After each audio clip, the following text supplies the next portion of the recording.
Hello there, Star Wars toy fans. This is Jim, and thank you again for taking the time to stop by my channel. If you're new to the channel, please feel free to subscribe it. And at the end, if you like this video, please give it a thumbs up.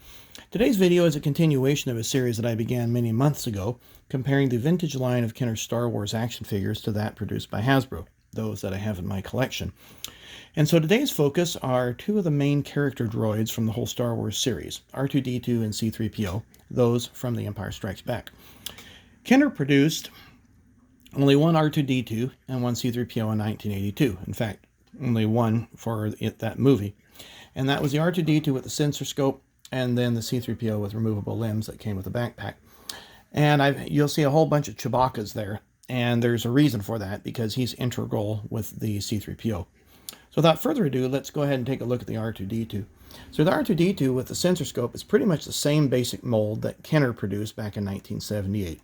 Same body, same sticker. The head clicks.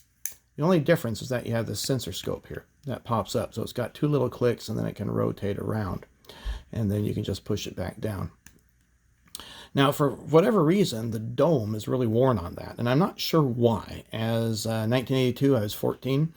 And so I didn't play with this a whole lot. Hence the reason why the body is in such good shape. The sticker is really nice. The legs are nice bright white color, as is the body, where sometimes they get yellowed if they are left out.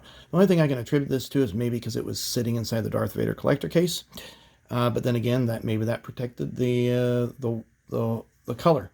Now, I happen to have acquired another one when I bought the Rebel Command Center as an adult, and this one has a nice shiny dome. But what's interesting is the sticker is not quite as vibrant as the one from my childhood. So you can see both sides. And also, the screw is a little bit different on the inside. So the one on my left hand has a much wider washer than the one on my right. Now, Hasbro produced a similar version. We can compare it to in 1998. They had Power of the Force. And so when you press this little button on the back, up pops the Sensorscope. And then when you turn the head, the data link pops out. And this is so you can communicate with all the electronics in the ships and on the Death Star and so forth. So anyway, let's get that rotated right. The other accessories that it comes with is this little arm grabber thing, so you can grab the candy bar out of Yoda's hand. You may remember that from The Empire Strikes Back. And then it also has a saw, so you can reenact the net scene with the Ewoks, where he cuts the net open. But other than that, it's a very basic figure. There are no articulated feet, no wheels on the bottom, no wiring coming from the feet, no middle leg. In fact, I think they could have added that. It's just your basic figure, as basic as the Kenner line. And I'm glad that Hasbro updated these and put more stuff into them as the years went by. Now, I guess the only redeeming feature happens to be this glowing eye. So you light through the top there in the dome, it's clear plastic, and then you can see the eye glow. They did that with the 1995 R2-D2 as well as the BB-8 and the Jawas, which is a pretty cool feature. I just wish they had made the legs articulate. Well, let's take a look at C-3PO. It came out in 1982. This is my childhood toy. And this one has the removable limbs. The head is not removable, so you can just simply pull the arm off. And you can see there the socket that it goes into, just a basic pin. Mine was marked red with red paint. All my figures were, to differentiate that from my brother. And it stands really nicely, sits really nicely, has some nice gold tone to it, rivet in the back. So it's basically the same figure that we got in 1978. Now, it does have a backpack. This is the original sleeve that it comes in with. And this slips on to Chewbacca's arms. So that's why we have all the Chewbaccas here. So we'll pull the arms back like so, and then carefully try to slip that in without tearing that. Now, the only times that I've done this is for these videos here, trying to get it to go in properly. I really didn't use this much as a kid, so we'll just slowly move the arm there, and it's that easy to put on. And so there's the backpack that you can slip C-3PO into. You see it's got the little rectangles that simulate the mesh of the bag. Now, Hasbro came out in the same year as the Datalink R2 with the C-3PO with removable limbs. That also comes with this little net bag. Oops, Chewbacca just biffed on the collector case base. This one has removable limbs and a removable head. And you'll hear the click. And that's because the socket is hexagonal. So you look inside there and you'll see it's got 6 sides to it. And the arm, each one of the limbs and the head also has these little teethed pins that go into there. So you can also pop off his head and you can see it's got the same sort of teeth that notches in. So you could put the head on backwards if you want and put that in the backpack. Now the Chewbacca that I brought over is one that I customized from the, I believe it was 1998 or 99, Jabba's Prisoner.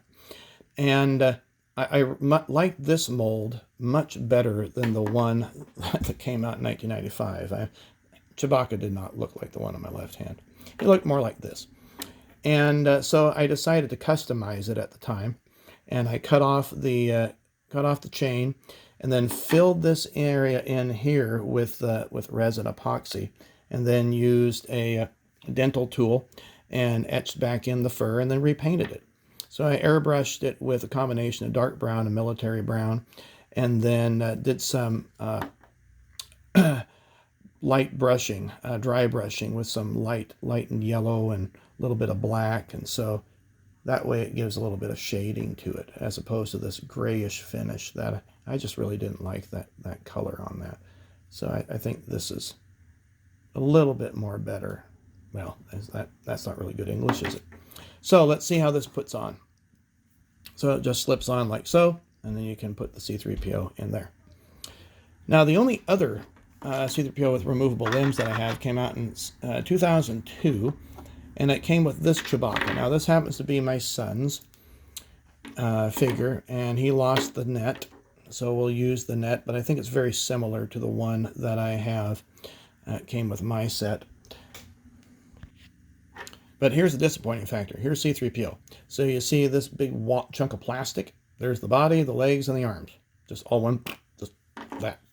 The body's here, the head's here. Stick the head in, push down, and it lights up the back. Ooh, ah. C-3PO just turned on. Big wow. Eyes kind of light up, but not really. And that's supposed to fit back into this. And this Chewbacca is a little bit head taller than, say, the one that came out in the late 90s. Has a little more joints of articulation, moves at the shoulder, which I like that feature to it. I do not like this elbow feature. I mean, it doesn't do anything for me. It's not really convincing. They should have just kept it solid. And, of course, the legs, they hinge like that, and the head moves up and down. This one here, torso twists, but he can almost fully sit about as well as the other one. So I guess it's a toss-up, whichever one that you'd prefer.